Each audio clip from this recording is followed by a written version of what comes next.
Welcome to vision TV news.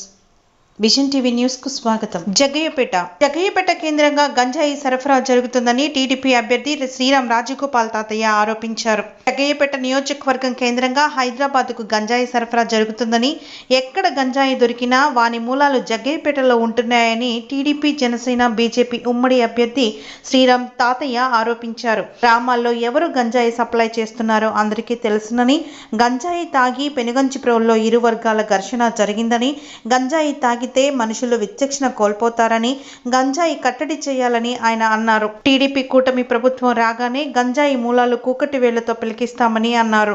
గంజాయి, మట్టి, ఇసుక, రేషన్ బియ్యం ఇక్కడి నుండే ఎగుమతి అవుతున్నాయని ఆరోపణలు చేశారు తాతయ్య. వాటి వెనుక ఎవరున్నారో నియోజకవర్గం మొత్తం తెలుసునని, జగ్గయ్యపేట శివాలలో సైతం తమ గవర్నమెంట్ రాగానే స్వచ్ఛమైన కృష్ణా జలాల తాగునీరు అందిస్తామని, ఎత్తిపోతల పథకాలను పునర్నిర్మాణం చేస్తామని శ్రీరామ్ రాజగోపాల్ తాతయ్య చెప్పారు.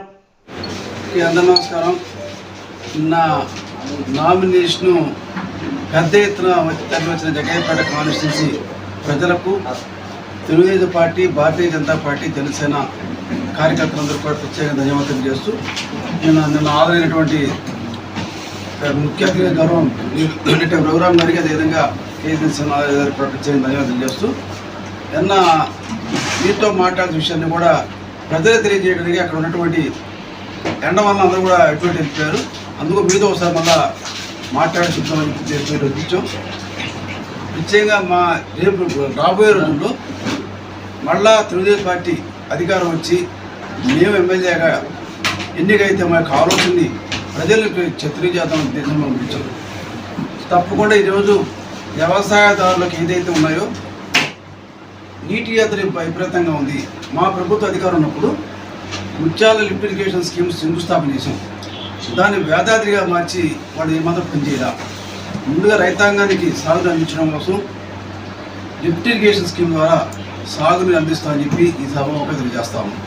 అదేవిధంగా పోలంపల్లి మునీర్ ప్రాజెక్ట్, ఏదైతే మునీర్ పోలంపల్లి ప్రాజెక్టు, అది కూడా అసంపూర్తిగా ఉండిపోయింది. దానివల్ల కూడా మా ఆయంలో సిమెంట్ లైనింగ్ కోసం ప్రత్యేకంగా దాన్ని మనం 60 కోట్లు ఖర్చు పెట్టించి నిధులు ఏర్పాటు చేశాం. ఆ పోలంపల్లి ప్రాజెక్ట్ గంటి పడ్డా అసలు కనీసం పోర్చలేని పరిస్థితి.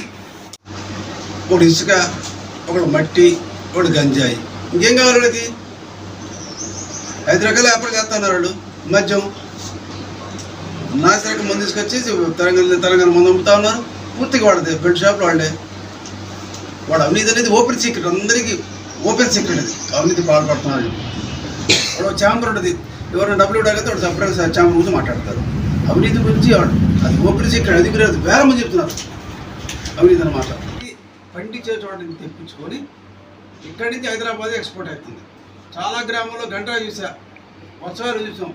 ఇది గంజాయి బిల్డింగు, ఇది గంజాయి బిల్డింగ్ డైరెక్ట్గా ఊళ్ళో చెప్తారు. అంటే ఇప్పుడు గంజాయి తీసుకొచ్చి మోటార్ సైకిల్, కారు వాడేసి తీసుకెళ్ళి హైదరాబాద్ పంపేస్తున్నారు. ఆ గంజాయి వ్యాపారం ఎవరు, ఏ కుటుంబ సభ్యుడికో సంబంధం అందరూ కూడా తెలుసు. గంజాయి వ్యాపారం విచ్చలవాడు. గంజాయి తాగుతూ ఉన్నారు, గంజాయి అమ్ముతూ ఉన్నారు. ఇక్కడ గంజాయి బయటకు పోతా ఉంది. చిన్నపిల్లలు కూడా చివరికి గంజాయి తాగుతూ ఉన్నారు. దీని మీద పోరాటం చేస్తారు. అధికారంలోకి వచ్చిన మీరు అధికారంలోకి వస్తే దీని మీద ఎలాంటి పోరాటం చేస్తారు? గంజాయి విషయంలో, గంజాయి కాదు డ్రగ్స్ విషయంలో పూర్తిగా ఉక్కుపాదం. ఎవడైతే నిజంగా ఈ రోజులు పట్టుకుంటే కష్టం కాదు. నువ్వు ఎక్కడెక్కడో దొంగలు పట్టుకున్నప్పుడు ఈ ఊళ్ళో వీళ్ళు గంజాయి అమ్ముతారు, వీళ్ళు గంజాయి తాగుతారు అని చెప్పంటే పట్టుకోవడం బాగా కష్టం కదా. ఎవరికి మాత్రం నిమ్మకి నీరు ఎక్కినట్టు. వాడికి ఏంటంటే ప్రభుత్వం పట్ల వ్యతిరేకత పోవడం కోసం వాడు గంజాయి అలవాటు చేస్తే వాడు పండు పోతూ ఉంటారు. చాలా చోట్ల ఘర్షణ ఉన్నాయి. మొన్న పెనంచిపూర్లో కూడా కొట్టుకున్నారు. దాంట్లో బ్యాచ్ గంజాయి తాగి వచ్చి పొడిచారని చెప్పి క్లియర్ ఓపెన్ సీక్రెట్. గంజాయి చాలా చోట్ల విపరీతంగా ఉంది. గంజాయి తాగడం వాడు చంపేది తెలియదు, సచ్చే తెలియదు. ఆ విధంగా ప్రవర్తిస్తాను. గంజాయి రహితమైనటువంటి, డ్రగ్స్ రహితమైన జగ్గయ్యపేట సృష్టిస్తాను. ముక్కుబడిగా స్విచ్ ఆన్ చేశారు మన ప్రభుత్వం వచ్చిన తర్వాత. అది కూడా ఆ మోటార్ కూడా అట్లా దాన్ని కూడా తక్కెళ్ళపాడు లిఫ్ట్ ఇరిగేషన్ స్కీమ్ పూర్తిగా కంప్లీట్ చేసి తద్వారా తక్కెళ్ళపాడు అయితే కాసారం కావాలన్నటువంటి సాగుని అందించడానికి ప్రయత్నం చేస్తాం.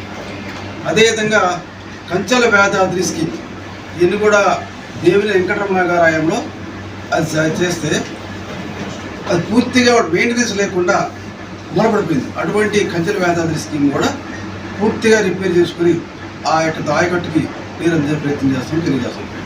ప్రత్యేకంగా రైతాంగం గురించి ఆ విధంగా అయితే, అదేవిధంగా మా ప్రభుత్వం వచ్చిన తర్వాత చెక్ డ్యామ్స్ పాలేరు కావచ్చు, మిడేరు కావచ్చు, చెక్ డ్యామ్స్ ఏర్పాటు చేసి తద్వారా బ్యాలెన్సింగ్ అయితే మన వాటర్ లెవెల్స్ డ్రింకింగ్ వాటర్ కావచ్చు, లేకపోతే ఇరిగేషన్ కూడా వాటర్ లెవెల్స్ పెట్టడానికి తప్పకుండా పాలేరు మిడేరు మీద చెక్ డ్యామ్స్ ఏర్పాటు చేస్తాం కూడా తెలియజేస్తాము. ప్రభుత్వ కళాశాల లేక చాలా కాన్స్టిట్యూన్సీలు ఇబ్బంది పడుతూ ఉంటే, మన కాన్స్టిట్యూన్సీలో 50 సంవత్సరాల పైన చరిత్రటువంటి హెచ్ఎస్ కాలేజీని ఈ ప్రభుత్వం వచ్చిన తర్వాత ఎయిడెడ్ కాలేజీ తీసేసి చాలామంది పేదవాళ్ళు ఇబ్బంది పడుతూ ఉన్నారు. అటువంటిది మా ప్రభుత్వం వచ్చాక ప్రభుత్వ కళాశాల ఏర్పాటు చేసి పేద విద్యార్థులు చదువుకోవడానికి అవకాశం ఇస్తాం. మేము కూడా హెచ్ఎస్ కాలేజ్ చదువుకున్నాం. గౌరవంగా సహా అందరూ కూడా హెచ్ఎస్ కాలేజ్, అటువంటి హెచ్ఎస్ కాలేజ్ చాలామంది పేదలు చదువుకుంటే ఆ ఎయిడెడ్ కాలేజీ కూడా ఈరోజు రాజకీయం కోసం వాడుకుంటూ తన వ్యాపారం గడుపుకుంటూ చేస్తున్న హెచ్ఎస్ కాలేజీకి మేము ప్రభుత్వ కళాశాల ఏర్పాటు చేస్తామని తెలియజేస్తా ఉన్నాం. అదేవిధంగా ఈ ప్రాంతంలో ఇండస్ట్రీస్, మా ఆయంలో ఇండస్ట్రీస్ మొత్తం కూడా తెలుగుదేశం ఇండస్ట్రీ చాలా బాగుంటాయి. ఈ ప్రభుత్వం వచ్చిన తర్వాత ఎన్నో ఇండస్ట్రీస్ ఇంకేపోయి స్పిన్నింగ్ ఇండస్ట్రీ, ఆల్కో స్పిన్నింగ్ ఇండస్ట్రీ కానీ, స్పాంజిన్ ఇండస్ట్రీ కానీ కొత్తగా ఇండస్ట్రీస్ ఏమీ రావట్లా. మా ప్రభుత్వం వచ్చిన తర్వాత కొత్తగా పరిశ్రమ ఏర్పాటు చేసి యువతకు ఉద్యోగాలు